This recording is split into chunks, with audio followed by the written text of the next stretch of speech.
have seen a reckless and unprecedented violation. We are most likely dealing with a large-scale provocation. Russia's actions are reckless, unprecedented and dangerous.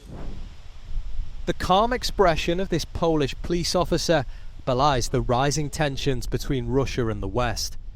At his feet, the remnants of a drone shot down near Zamość in southeast Poland, one of many incursions into their airspace overnight. Some of the drones were intercepted by jets from NATO, along with the Polish military. Pictures online show a house with extensive damage to its roof.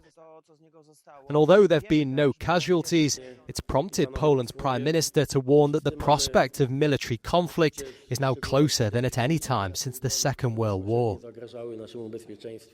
I want to emphasise very strongly that there is no reason to claim we're on the brink of war, but there is no doubt that this provocation exceeds the existing boundaries and is incomparably more dangerous from Poland's point of view than all the others. And perhaps today we need to say it again very loudly and clearly. Poland today has a political enemy who does not conceal his hostile intentions beyond its eastern border. The Kremlin has refused to comment, although a Russian diplomat earlier rejected claims of drones in Polish airspace. Back in Poland, the search for the drones is ongoing and widespread. Debris has been recovered in the Yarosławiec region of Poland, close to the city of Zamość, about 40 miles from the Ukrainian border. Another has been found in Chosnówka, about 15 miles from the Polish border with Belarus, an ally of Russia.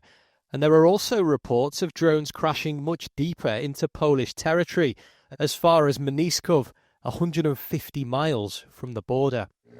The drone incursions caused 4 Polish airports to temporarily close, including in the capital Warsaw.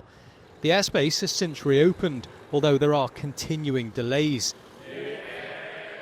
The response from European leaders has been swift.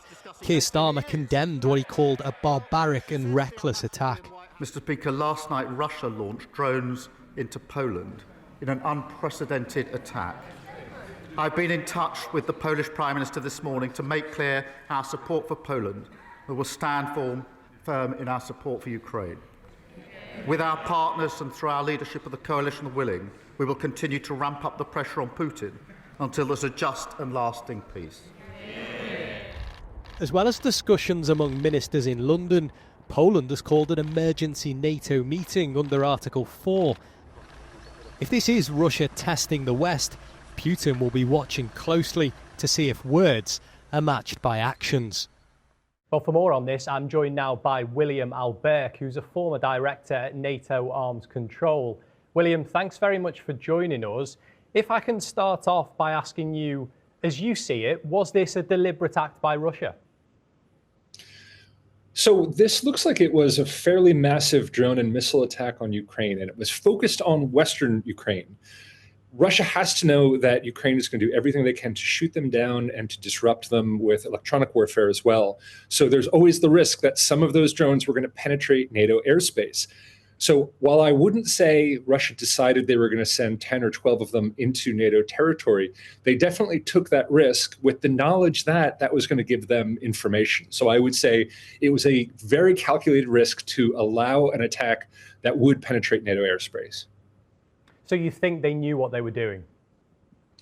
They strongly suspected that some of these were going to enter NATO airspace and that would then give them information about how NATO would respond. Would we detect them quickly? We would be able to shoot them down. So you know what I mean? It's kind of like a planned failure that had additional benefits for Russia. And what message then, I suppose, do you think Russia is trying to send here?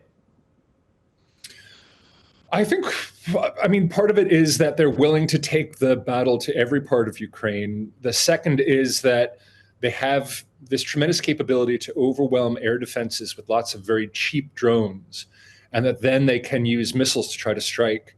And also that they're willing to take enormous risks. I mean, this was a risky move.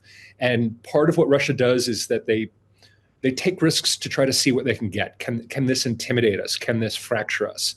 So the fact that they're willing to take such risky behavior is also a signal to NATO that in a conflict that they're going to try to flood our air defenses, that they're willing to attack civilians, that they're willing to do whatever it takes to win. What have you made of the response, both from Poland and from NATO?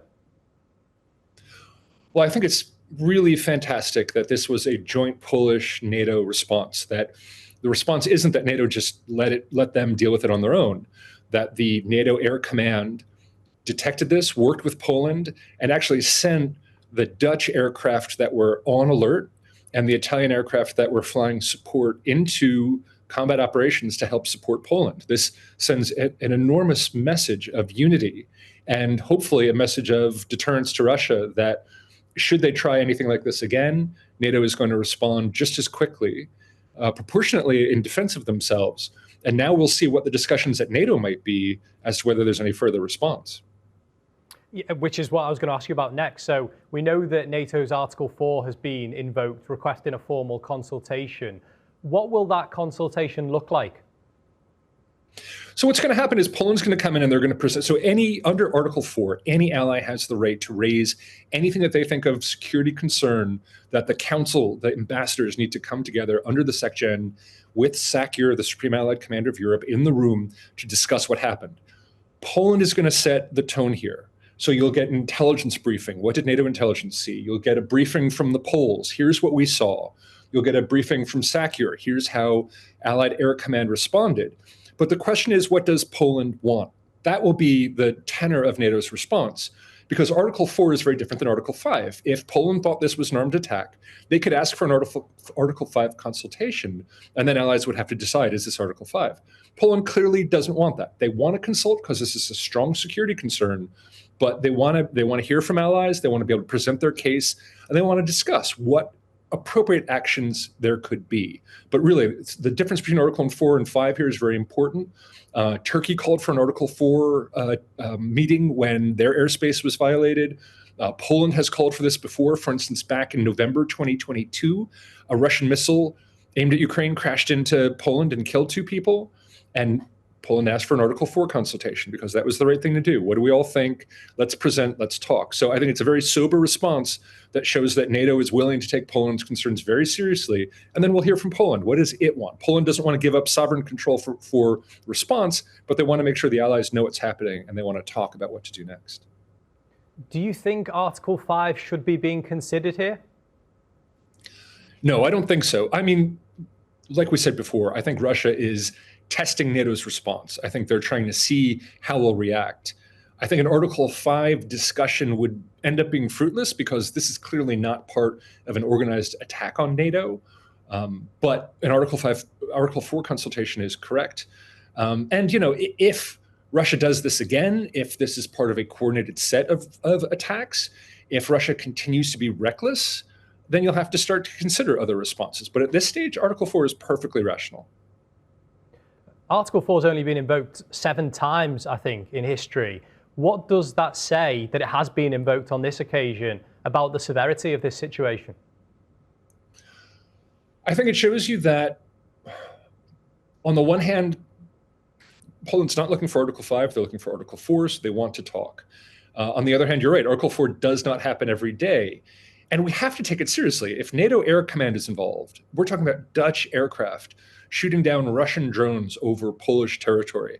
This is not a run-of-the-mill Wednesday North Atlantic Council meeting conversation. This is a conversation that needs to happen urgently, of utmost seriousness, with the right people in the room to talk about what to do next.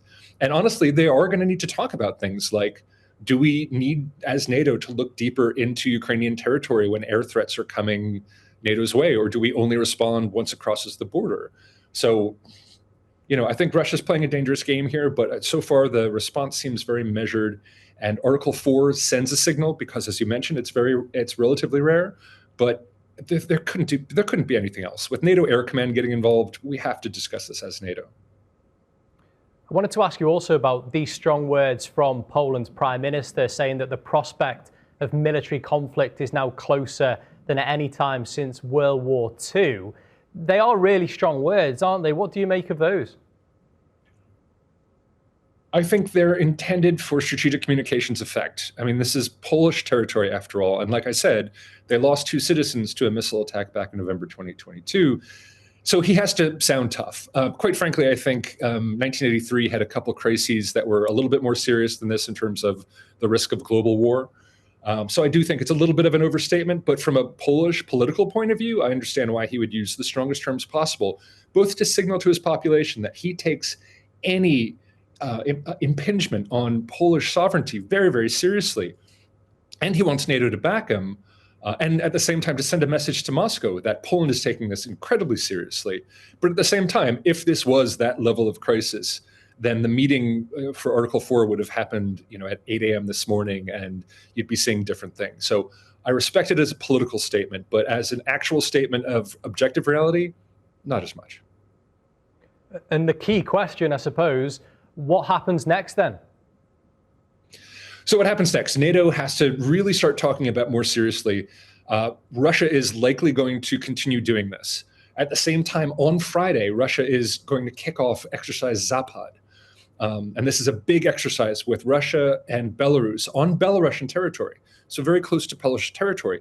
So we're already going to have to be at very high alert about all these Russian troops in Belarus exercising together. This exercise is also, according to Belarus, going to include testing the procedures for Russian-Belarusian coordination on nuclear weapons. This is a period of very high tension. So NATO is going to have to do things in a very measured way to make sure that they are ready to respond to anything like this, and probably to respond even quicker next time this occurs, while at the same time not escalating and not pushing a Russian military exercise plus the ongoing Russian war against Ukraine into full-blown conflict. There needs to be measured responses, but there does need to be a further discussion about enhancing the ability to prevent Russian drones from penetrating NATO airspace by mistake or on purpose. And I'm sure the UK and other countries around Europe will be watching very closely. We'll have to leave it there. William Alberk, thank you very much for joining us. Great. Thank you so much.